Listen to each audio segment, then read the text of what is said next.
സക്കേവൂസ് ഈ പാപം ചെയ്യാൻ എന്താ കാരണം? പാപം ചെയ്യാനുള്ള കാരണം എന്താ?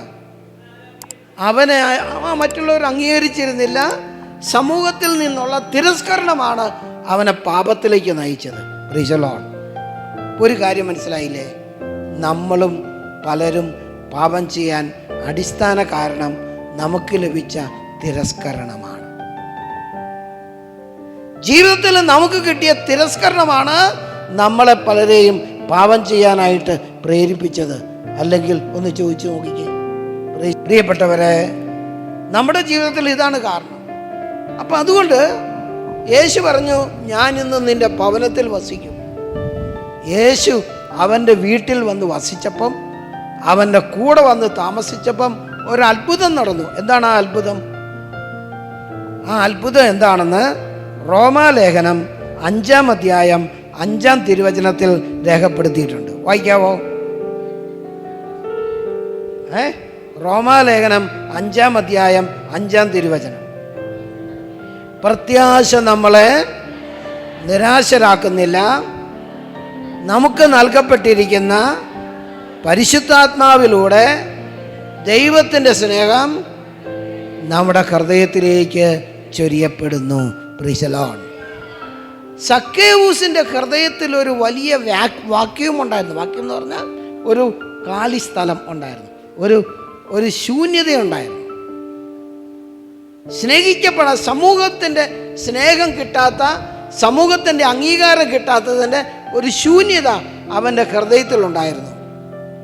ആ ശൂന്യത യേശു അവൻ്റെ വീട്ടിൽ വന്നപ്പം നീങ്ങിപ്പോയി. പരിശുദ്ധാത്മാവിലൂടെ ദൈവത്തിൻ്റെ സ്നേഹം എവിടെ വന്ന് കയറി? അവൻ്റെ ഹൃദയത്തിൽ കയറി. Price the Lord. ഹല്ലേലൂയ. ശമറായിക്കാരി സ്ത്രീ യേശുവിൻ്റെ അരികിൽ 1 മണിക്കൂർ നേരം ഇരുന്നുള്ളൂ. ഒറ്റ മണിക്കൂറേ ഇരുന്നുള്ളൂ, കൂടുതൽ നേരമൊന്നും ഇരുന്നില്ല. Praise the Lord. ഹല്ലേലൂയ. ആ ഒറ്റ മണിക്കൂർ കൊണ്ട് അവളുടെ ഹൃദയത്തിലുണ്ടായിരുന്നു മാതാപിതാക്കളുടെ സ്നേഹം കിട്ടിയില്ല, സഹോദരങ്ങളുടെ സ്നേഹം കിട്ടിയില്ല, കുടുംബക്കാരുടെ സ്നേഹം കിട്ടിയില്ല. ഒത്തിരി വാക്യൂം, ശൂന്യത അവളുടെയും ഹൃദയത്തിലുണ്ടായിരുന്നു. ആ ശൂന്യതയെല്ലാം പരിശുദ്ധാത്മാവിലൂടെ അവളുടെ ദൈവത്തിൻ്റെ സ്നേഹം അവളുടെ ഹൃദയത്തിൽ വന്ന് നിറഞ്ഞു. അതോടുകൂടെ ആ സ്ത്രീ പിന്നീട് ഒരു പുരുഷൻ്റെയും പിന്നാലെ പോയിട്ടില്ല. അവള് പിന്നെ ചെയ്തത് എന്താണ്?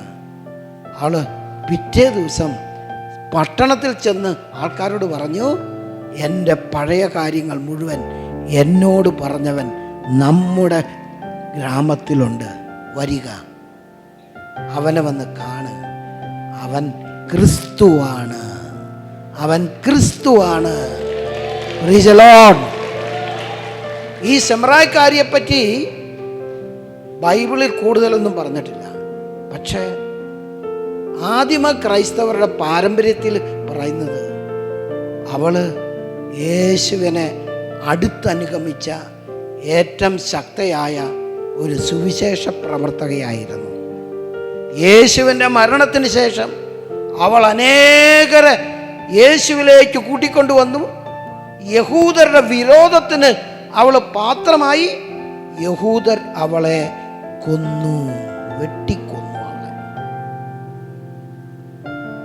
അങ്ങനെ ഒരു രക്തസാക്ഷിയായിട്ട്, യേശുവിന് വേണ്ടി രക്തസാക്ഷിയായിട്ടാണ് ഈ പെൺകുട്ടി മരിച്ചത്.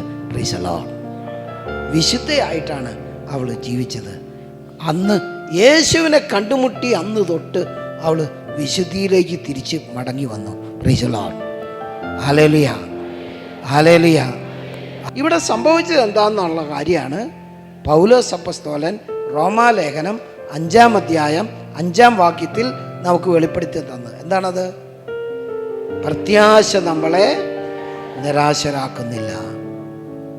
ദൈവത്തിൻ്റെ സ്നേഹം നിങ്ങൾക്ക് നൽകപ്പെട്ട പരിശുദ്ധാത്മാവിലൂടെ നിങ്ങളുടെ ഹൃദയത്തിലേക്ക് ചൊരിയപ്പെടുന്നു. Praise the Lord. ഹല്ലേലൂയ.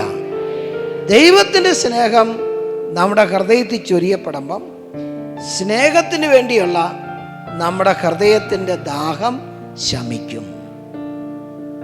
ഈ വെള്ളം കുടിക്കുന്ന ഏവനും ദാഹിക്കും. Praise the Lord. ഹല്ലേലൂയ. എന്നാൽ ഞാൻ നൽകുന്ന വെള്ളം കുടിച്ചാൽ പിന്നീട് ഒരിക്കലും നിനക്ക് ദാഹിക്കുകയില്ല. Price the Lord. എന്ന് യേശു പറഞ്ഞത് വെള്ളത്തെ പറ്റിയല്ല പറഞ്ഞത്, പിന്നെ എന്തിനെ പറ്റിയാണ്? സ്നേഹം. ഈ ലോകത്തിന്റെ സ്നേഹം തേടി ഓരോ പുരുഷന്റെയും പിന്നാലെ നീ പോയിക്കൊണ്ടിരിക്കല്ലേ? അത് എത്ര കിട്ടിയാലും നിനക്ക് മതിയാകിയല്ല. ഇപ്പൊ 6 പേര്, ഇനി ഒരു 2 വർഷം കൂടെ കഴിഞ്ഞാൽ 12 ആകും. അത് ഹല്ലേലൂയ, ഹല്ലേലൂയ.